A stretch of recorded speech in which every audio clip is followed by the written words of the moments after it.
Welcome to Heather Ewing, the CRE Rundown. Today I have got a great guest. We're going to talk about syndication, and it is none other than Van, the commercial man. Van, welcome. Thank you, Heather. It's an honor to be on your podcast here. Thank you. I'm so glad you could join me today. So I've known you for several years. How about you sharing with our guests a little bit about who you are and tell us about your firm? Wow. Where do I start? Hey, I'm Van Gandhi. I go by Van, the commercial man. And I'm here in Raleigh-Durham, North Carolina. We are the #1 market in the United States of America. Of course, I'm biased to North Carolina. And here with Keller Williams Commercial, I hope open up the division in South Durham. And it's a very hot market. So, I'm doing leasing deal, representing landlords on the leasing, tenants, buying and selling whatever we can get our listing, whatever listings we can get a hold of. It's a hot market. And we can go down pick any asset class and we can have a whole discussion, but just we will stay focused on this call here. So yeah, definitely. And congratulations for your 3 deals that you did earlier this week. I saw that come across as nicely done. I appreciate it. It looks like we've got some off-market opportunities and we wrapped it up. We got it going. So it was good to see that there's still there's cash on the sidelines, but they're playing. Mm-hmm. Oh, definitely. No, exactly. But so speaking of cash, right, you need to invest it. You don't want to stick it between the mattress and let it sit there. So what do you want to share with our audience today about syndication and just ways of investing? Yeah, so I guess to start off, last year, first half of the year, it was so easy to buy properties. Lenders were your best friends. It was very smooth sailing. And then you could see as the Fed continued to hike interest rates, which we knew in November 2021 it was coming, but you were trying to ride it out. And then we noticed the terms of lending started getting a lot more challenging. So the relationships you had were great, but they were still very challenged. And I know some deals were, the offers had to be revised or they were getting revised. And so based on that, I knew we had to pivot and started looking more into being a part of a syndication group and creating these syndication groups. So you can go straight in and purchase a property with a they always say, it goes back to my days in college and in finance, the chalkboard back then, the chalkboard says, I still see it in my head. It says cash is king. And today I'm like, I see that, in my head and I'm thinking cash is king. So. Well, and it really does matter because how people utilize their cash or do not really reaps either for a great end result or not, especially as you add the years and time goes on. So what are some good points, maybe pros and cons for people that maybe are newer to syndication that would help them? Sure. So what's great about syndications is there's always a structure level. So it's doing your due diligence like any other investment. You're going to do your due diligence here. You're going to do your due diligence, not just the property, but the general partners of who's bringing the syndications. And that right there is a great way of, it's know, like, and trust.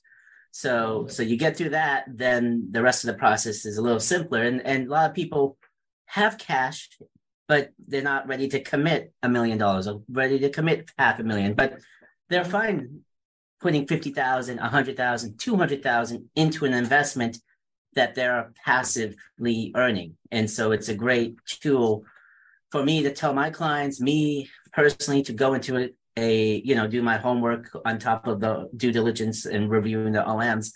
And it's a great way of having passive income. Last year, everyone was advertising 6 to 8 to 10% returns, and then a proposed 3 to 5 hold, and disposing of the asset class, and certain asset classes were returning 30-40% when they were being sold off. So right. So to that point, the learning curve matters, right? Kind of like with anyone, you always need a great mentor, or in this illustration, really, it's connecting with the right syndicator.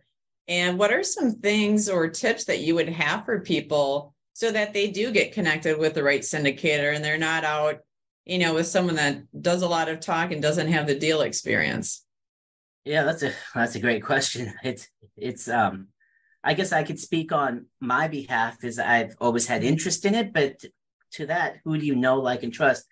At Keller Williams, we've had some great players who I am friends with, been following for over the last 10 years, and they've done these deals, and I would just get with them and understand their deal structures and look at their past history. So it's an easy conversation. They were open to sharing. And so when I had that, that's that part of the education curve. So you have all this knowledge, you can be textbook savvy, you can be all this, right? But you still got to talk, you got to get out there and talk to people. So obviously I would go to shows and talk about syndications. I would catch Zoom calls, catch different groups doing it. And then you start, there's a pattern to everything in life has a pattern. Yep, and so then you notice the successful ones tend to align in the same structures. They speak the same language, they speak the same words, they speak the same the offering memorandums are always set up almost a very specific way. So you start seeing that, and then you're able to make your own decisions. Yep. No, that's perfect. So you think about, right, the structure of the different deals through syndication, or just whether it's leasing, sales, investment sales, all of it comes down, also beyond the experience is mindset. And how do you see mindset playing into different commercial real estate deals in general? Well, you have a different objective for each asset class. So when I'm in a syndication, I love multifamily, but I'm not someone that understands, with the value add ones with repairs and costs and estimates. That's not my thing, but there's people who do this in their sleep. And so those are higher returns. So when I invest in one of those, my mindset's one way, but then there's other properties, say an industrial building, where I know it's very easy to operate, very easy to lease out given the low supply. And so the mindset is going to be totally different when I look at industrial. And then I look at, not many people are doing it, but I'm looking at syndicating deals for triple net properties that are dealing with the Dollar General. So those tend to be smaller deals where they're only 3 or 5 million, which is small when you talk about syndications, because most syndication deals are going to be in the 10, 20, 30, $40 million range. So, right. So it's just a number, but sometimes you're just trading paper and right. And almost, I would say too, the bigger deals are easier because there's a higher level of knowledge, expertise, and usually they've got lending buttoned up and different pieces of that too. So a point I want to make real fast is it's quite interesting. Over the last 3 years, everyone was talking about meme stocks in the stock market, and the meme stocks came through just a group of smaller players overtaking the hedge funds, overtaking the dominant players. So I see syndication is kind of like this individuals being able to put smaller groups together to compete, to purchase the right asset class, just like the bigger players do. So which is huge, right? Because then it really opens the doors, which is great for people that are just getting started, or, those that maybe they've invested a lot and they just want to, put a small amount into the market. So, one of the positives obviously is the tax relief, right? What's something you want to share with our guests? Obviously my disclaimers, you always say I have to seek your CPA or tax accountant, tax attorney, but premise of last year we were rushing to get some deals closed in December was the bonus depreciation on assets and getting that K1. What's so beautiful about that is just, I'm talking rough numbers, just a general, if someone invests in a multifamily asset class, they invest as little as $50,000. Well, those K1s, if the cost segregation studies were done right, those K1s will show you almost a $20,000 loss, which is huge. So if you're, so that 20K is taken off against your ordinary income. And that's a huge savings when it comes to pay the IRS. So that's why you always say, why do people who own real estate never pay taxes? It's because the real estate was designed for that purpose. Yeah. No, exactly. Well, and that's where too, you see transitions in that arena as well. So it'll be interesting to see how that plays out in the next few years. Yeah, yeah. Well, we'll see. Tax laws change. Right now, we have bonus depreciation. It was 100% the year before. Then it was 80%. Now I think it's 80% this year, and then next year it goes down. So those factors with obviously low supply and availability of assets do impact. I do want another thing I want to add real fast because I had a good conversation today, and I've noticed a new pattern. Yeah. Lending is hard right now to get because of the environment. However, Right. there's all these bigger groups that are looking for investments for the $20 million. And I had a conversation. Now this is about the second or third conversation I've had where they said, well, if we can put money in a T-bill, which is earning 5%, that's tax-free, what about our investment group turning into a lending arm? Right. And then so now we're seeing these players who can't find the right asset class and want to see how they can learn as private lenders. So that's very interesting. And they have access to cash and funds where they had secured those low interest rates at 3, 4, 5%, and they can turn around the loan at 7, 8, 9, 10. Yeah. Which, I mean, who isn't going to sign up for that, right? Exactly. Yeah. Yeah. Speaking of great returns, so here's one. I'm going to throw you for a loop on this one. Is if you were to jump into a time machine, right? And if you were to go back 10, 20 years, right? The early days of your commercial real estate, what is a piece of advice you would have for yourself? Ah, gosh. Yeah, that's a big one. It's wide open, Van. Wide open.